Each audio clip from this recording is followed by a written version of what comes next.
Hi friends, today let's dive into the new Hunger Games book. The Ballad of Songbirds and Snakes is set to release this year in May. Since June of 2019, we've slowly been getting more information about this book, though up until now we didn't know who the protagonist was going to be and we had very little information as to the plot. But recently, a small excerpt of the first chapter has been released. I want to go through this excerpt and have a look at what it actually tells us, and I want to go over my thoughts about it and my predictions for this book. We now know that this book will have a young President Snow as the protagonist. President Snow. What an honor. Unlike the initial trilogy, this book is not in first person, it's in third person, but we do get an insight inside Coriolanus Snow's thought processes. We're told that this book is going to explore how a character goes from being the hero to being the villain. Now, this doesn't mean that Coriolanus Snow is going to be a traditional hero. He's likely the hero of the story because it's from his perspective. He sees himself as a hero. This means he may still be as ruthless and ambitious as we know he turns out to be, but he doesn't see this as negative traits. You really think I gave the order? We both know I'm not above killing children, but I'm not wasteful. We learn a lot about the early days of the Hunger Games tradition, along with the inner workings of the capital. The capital has an academy and a university, both of which are capitalized. This means that they are either the only ones that exist in the capital, or they're the most important and the most prominent ones. The academy seems to be a high-end private school. Coriolanus and his classmates are all from important and prominent families, and it seems that they all have a lot of money. We learned that up until this year at least, the Hunger Games have always taken place in the same arena. It's described as being a now dilapidated amphitheatre that had been used for sports and entertainment before the war. This shows that the idea of creating a new and unpredictable arena for each year of the Hunger Games didn't exist until at least 10 years into the games. Of course, a very special arena. Along with this, we learned that this year, the 10th year, is the first year where the tributes will have mentors and the first year where they have interviews. We learned that the mentors are being chosen from the best and brightest students of the academy. Coriolanus Snow explains that the mentors will be there to help the tributes. Not help them with the act of killing or surviving, but help them with their interviews and their stage presence. What? I think someone's a little nervous. We know that by the time Candace is a tribute, the mentors have a much more clear job. They don't just help you with your interviews, they help tributes get sponsors, they organize when you get the sponsor gifts, and they can give you life-saving advice. You turn, run, find high ground, look for water. Water's your new best friend. Coriolanus tells us that the hopes of combining capital children with the district's tributes will help give the games a more meaningful impact. He explains that up until this point, capital citizens hadn't shown any interest in watching the games. This is a far cry from what we know happens 64 years later, where the Hunger Games is the biggest event of the year. Over 100,000 people craning to get a glimpse of this year's tributes. The entire capital stops for the games at this point.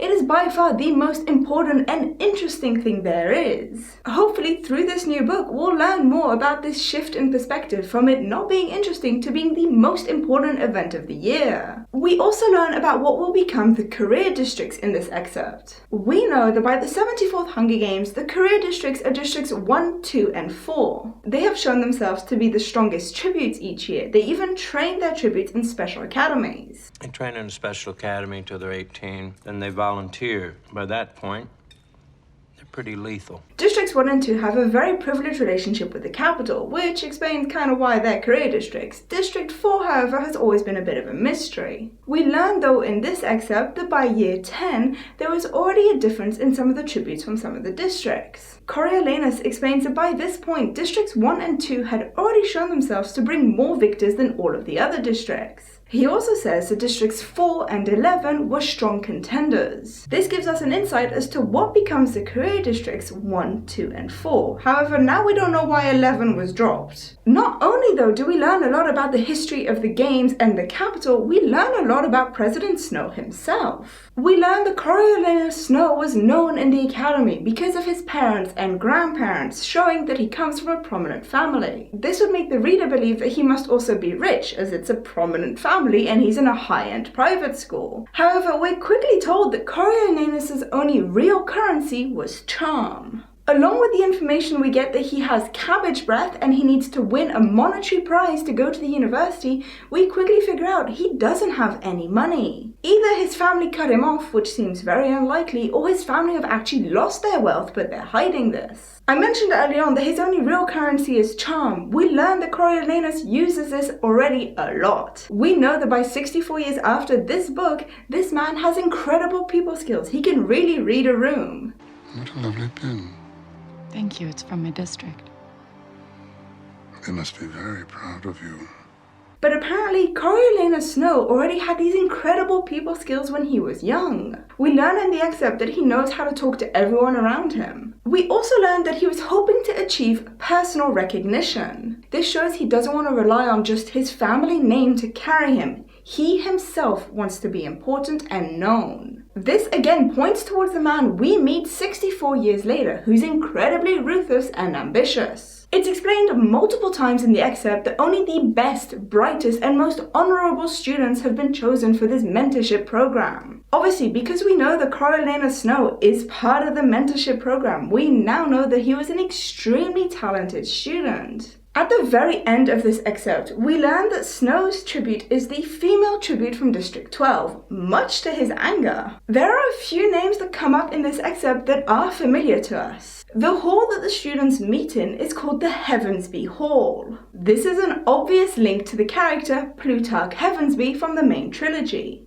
This is Plutarch Heavensby, head game maker. This could mean that Plutarch Heavensby comes from a very prominent family who's always been very important in the capital. Similarly, one of the students is called Livia Cardew. Plutarch Heavensby's assistant in the main trilogy is called Fulvia Cardew. It's possible, therefore, that Livia and Fulvia are related. We learn that Livia's mother ran the largest bank in the capital, once again pointing towards the fact that this academy is only for the best of the best, the most prominent, the most important, and the wealthiest families. Of the characters that we do meet for the first time, I want to focus on the Dean. We learn that Dean Casca Highbottom is not just the Dean of the Academy, he's also credited with the creation of the Hunger Games. This is very interesting, especially considering the fact that we learned that the Dean is always high on morphling. Which begs the question, why is someone who is high on morphling running the Academy? Well, what's most likely is that he already had a lot of power and influence in the capital before becoming Dean. It's also possible that he had a pretty prominent role in the war and this is a reward for him. I mentioned he's addicted to morphling. If he was injured in the war, he may have gotten addicted to the painkillers due to his injuries. He may have also decided to start using morphling due to PTSD, to forget the events of the war. What's very interesting though is that Coriolanus says he is credited with the creation of the games. This doesn't mean that he actually created the games. This could mean one of two things. Either Highbottom actually didn't create the games but it's just been given to him,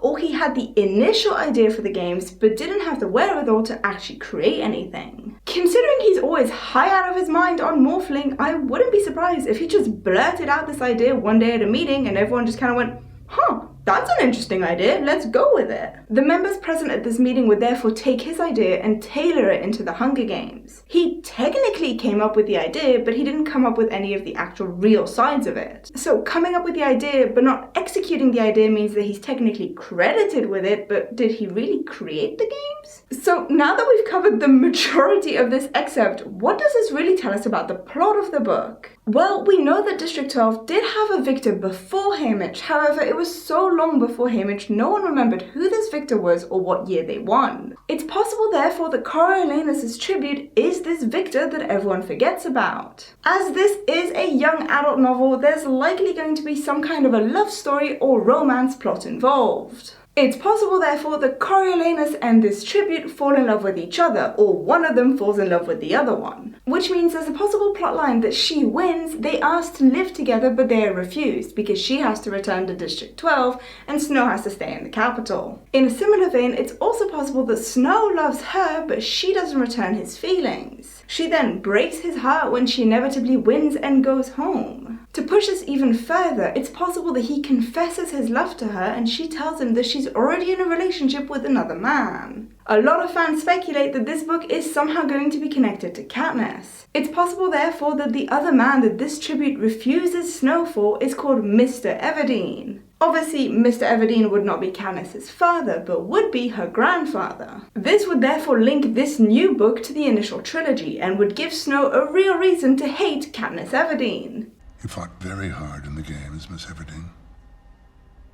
But they were games. Would you like to be in a real war? No. It is obviously possible that there won't be a love story between the two characters. But something needs to happen that angers and hurts Snow for him to become the villain. Remember, I said this book is about a hero becoming a villain, and I'm pretty sure we see this change in Snow in this book. It's possible, therefore, that Coriolanus helps the girl in any way he knows how, by following all of the rules and all of the teachings he's gotten, and yet she still dies in the arena. This would naturally anger him, as he would see it as he's played everything by the rules, he's done everything right and still fails. This would push him to decide to no longer play by the rules, he would play by his own rules, turning into the ruthless and ambitious killer that we know today. Remember that Snow poisons anyone who goes up against him politically or personally. So, what did we toast tonight, Minister Antonius? We toasted a glorious era coming to its bitter end. There's also another possibility, and it's my personal favourite. We know from the main trilogy that tributes get sponsors. And those things only come from sponsors. Now, in this new book, tributes don't get sponsors yet, but it's possible that along with bringing in mentors and interviews, they decide to bring in the sponsorship idea. We know that Snow's classmates all come from very rich families. Therefore, if the idea of sponsors were to be brought in, these children would ask that their parents sponsor their tributes. Because all of these families are incredibly wealthy, they could sponsor the tributes and help them win. However, Snow's family have lost all of their wealth. They therefore could not help support his tribute. She would therefore die, as everybody else has all the resources they need to survive. This would anger Snow incredibly. He would see it as he was the only one who was playing by the real rules of the Hunger Games. In his mind, sponsors don't really count because they've never counted before. So surely he should have been the one to win. He was the only one who was properly playing the games. However, he's the one who lost. This again would make him realize that he doesn't want to play by other people's rules. He's gonna do what he thinks is best. This is how he becomes someone who kills all of his opponents, because it doesn't matter what you do as long as you get the end result. This idea is backed by the speech that President Snow has towards Seneca Crane in the first movie. He talks about District 12 being full of underdogs, and he tells Crane that he shouldn't root for them either. This tells us that Snow doesn't support District 12 in any way. Have you been out there? 10, 11, 12? There are lots of underdogs. And I think if you could see them, you would not root for them either. But it's also got another layer. It tells us that Snow doesn't believe District 12 deserves any help. They are underdogs doomed to fail no matter what. Now for my thoughts on this excerpt. Personally, I'm really curious to hear more about the Capitol and the early days of the Hunger Games. I'm fascinated to see where they were and therefore to link to how they are now and to see the difference between the two. I'm also really interested to see things in Snow's perspective and how he must see himself as an unsung hero. However, I am disappointed in a lot of aspects so far. I personally don't feel like we needed names such as Heavensby and Kaju. It feels a lot like fan service to me. For those of you who don't know what fan service is, it's when an author writes something into their book for fans, not for the story. It's something I personally don't really enjoy. To me, an author should write for the story, not for the fans. In a similar vein, I'm disappointed that Snow is mentoring the female tribute from District 12. We've already had 3 books based on a female tribute from District 12. I would have liked to see a different district. My biggest concern, and it's something I've touched on in this video, is that this tribute and Katniss are somehow related. Snow doesn't need a reason to hate Katniss. He has enough reasons as it is. She is a threat to his political and personal power. That's more than enough reason for him to want her dead. There doesn't need to be some tragic story where he fell in love with a girl who left him for Mr. Everdeen or anything like that. Katniss shouldn't even remind him of the District 12 tribute he once knew and who died. or he once knew and survived and left him behind, whatever the case may be. Honestly, the first time I read this excerpt, I thought I was reading fan fiction. It felt like there were just too many aspects made for fans, not for story. Obviously, I really hope I'm wrong and that soon I'm gonna make a video raving about this new book and saying that yeah, I got it all wrong. But now that I've gone over my thoughts, I want to hear your thoughts. What did you like? What did you not like? Please tell me everything in the comment section down below. And until next time, happy bubbles! Thanks so much for watching this video, and thank you to my Patreon bubblers for supporting the channel. If you want to see any of my other Hunger Games videos, you can click on the box on the left to watch a video where I analyze the new book's cover and title, or you can click on the box on the right to see a character spotlight all about Snow. Thanks for liking this video, subscribing to the channel, and hitting that notification bell.